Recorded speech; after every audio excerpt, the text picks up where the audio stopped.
Je dirais d'emblée que la reproduction est un aspect de la sexualité. C'est pourquoi je parlerai de la matrice de la sexualité plutôt que de parler de la reproduction. Et dans cette perspective, mon propos se déroule autour de trois points essentiels. Je vais définir les concepts de sexualité.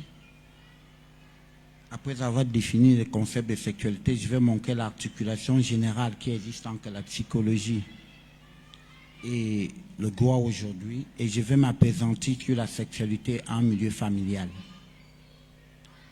Je commencerai par la sexualité. Alors, la bonne définition de la sexualité, c'est de la considérer pas comme un acte, mais comme la recherche d'un plaisir. La personne qui a défini la sexualité, c'est un certain Freud. Freud pense que tout être humain vit la sexualité, à commencer par l'enfant. Vous allez me demander comment.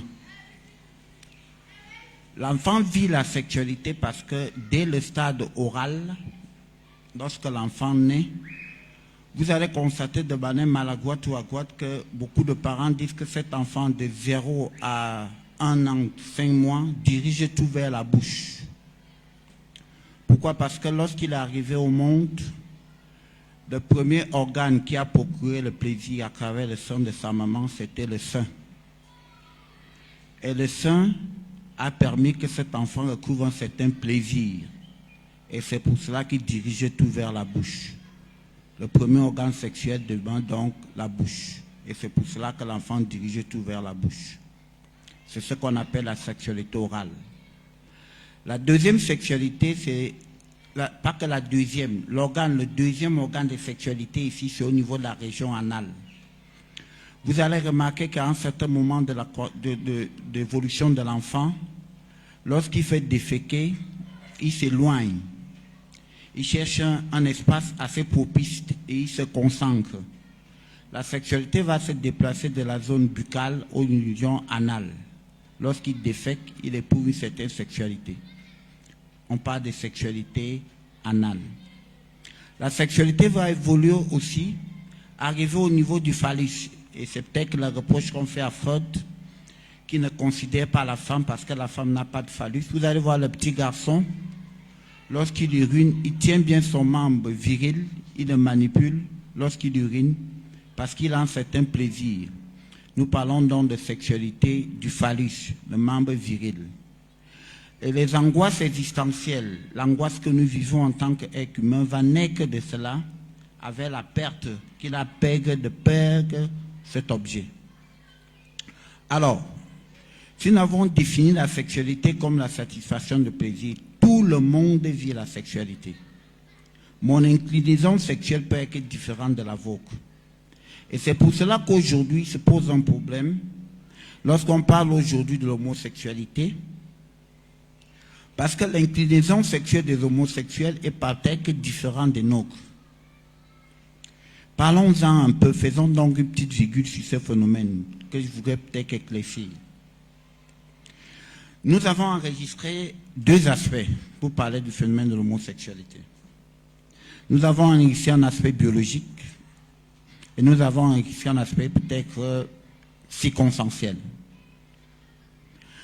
La circonstance fait que si les gens arrivent dans un espace là où c'est difficile, si on te dit désir homosexuel, pour résoudre tes problèmes existentiels, tu peux les devenir. On dira que les gens sont devenus homosexuels de manière circonstancielle.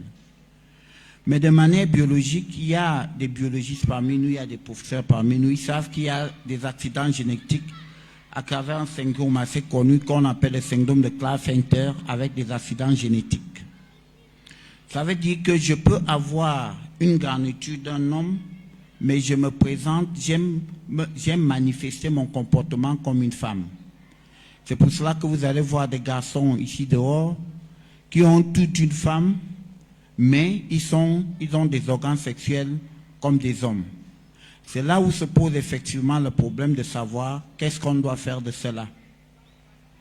Est-ce que nous sommes obligés de poser un code sexuel qui est déterminé biologiquement, de et que l'individu est appelé à vivre. Cela pose un problème juridique. Moi, peut-être que certains vont répondre, que les juristes vont peut-être répondre. L'homosexualité, pour nous, en dehors de cet aspect biologique, pose un problème de liberté. Nous avons accepté les libertés individuelles. Est-ce que nous, jusqu'où irons-nous avec les libertés en termes de choix de partenaires sexuels? Est-ce que l'homme sera libre d'autant plus? Est-ce que jusqu'où cette liberté ira dans le choix des partenaires sexuels?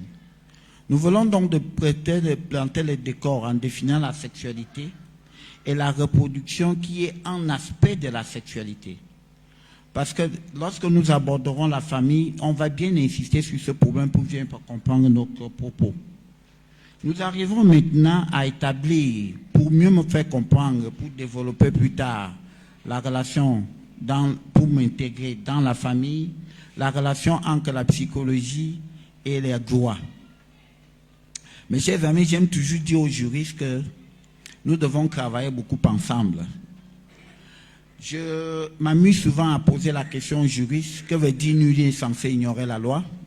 Ils me disent que dès que la loi a été promulguée, tout le monde doit la connaître. Mais je leur dis, et vous êtes peut-être, ceux qui ont fait un peu de biologie vont beaucoup le comprendre rapidement, l'homme est un produit de la loi. L'homme est issu de deux gamètes, gamètes femelles et gamètes masculins.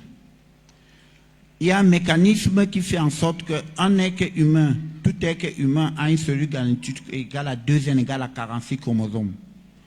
Mais l'être humain plus tard qui sera formé avec 2n égale à 46 chez l'homme, 2n égale à 46 chez la femme, arrivera encore avec 2n égale à 46. Ça veut dire que c'est une loi qui permet que les chromosomes se réduisent, donnent toujours 46. Si vous êtes donc un produit de la loi, vous ne pouvez pas ignorer la loi. En d'autres termes, ce n'est pas la loi qui me dira que lorsqu'on élève le volume de mon transistor le soir, je dérange le voisin. Ma conscience va le dire. Nous sommes donc tous des produits de la loi à travers les aspects biologiques. Disons donc que nous sommes donc les produits de la loi, ça m'amène à dire une chose.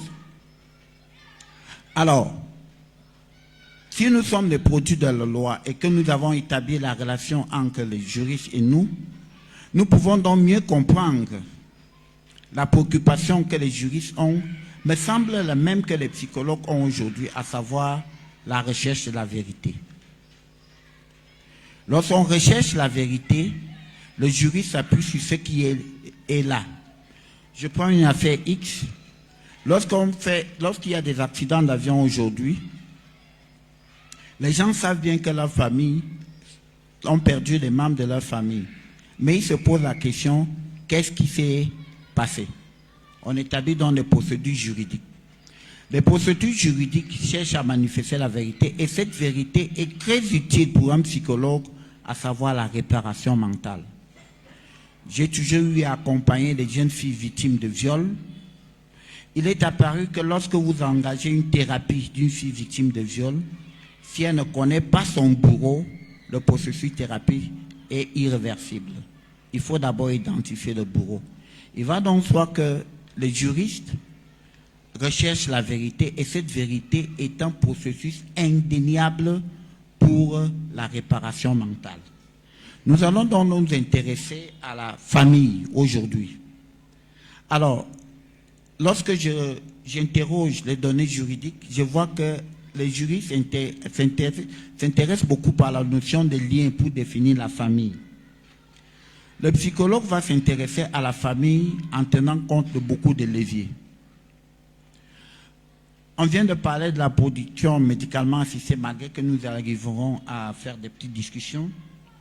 Le psychologue estime que lorsque la famille, qui est une excroissance de la reproduction, qui est un aspect de la sexualité, doit être un moment, une structure là où il y a des normes, là où il y a un père, là où il y a un mère, là où il y a des membres de la famille.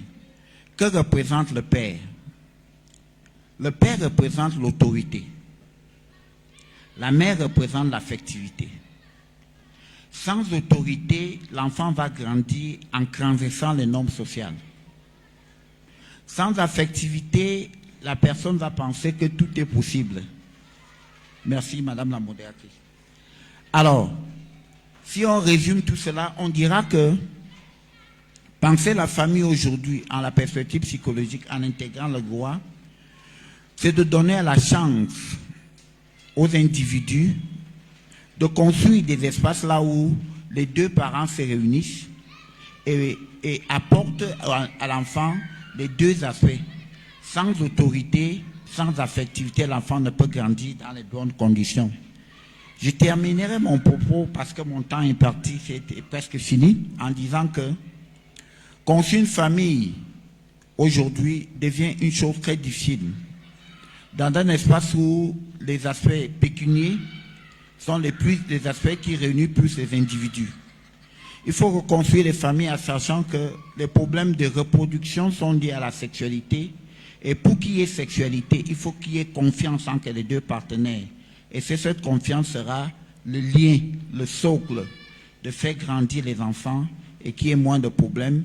On n'aura plus de problèmes là où le père va chercher à savoir qui est l'enfant venu, ainsi de suite. La sexualité peut aider la famille à mieux se structurer lorsque tout le monde partage les mêmes idéaux. Je vais revenir peut-être dans les questions. Merci.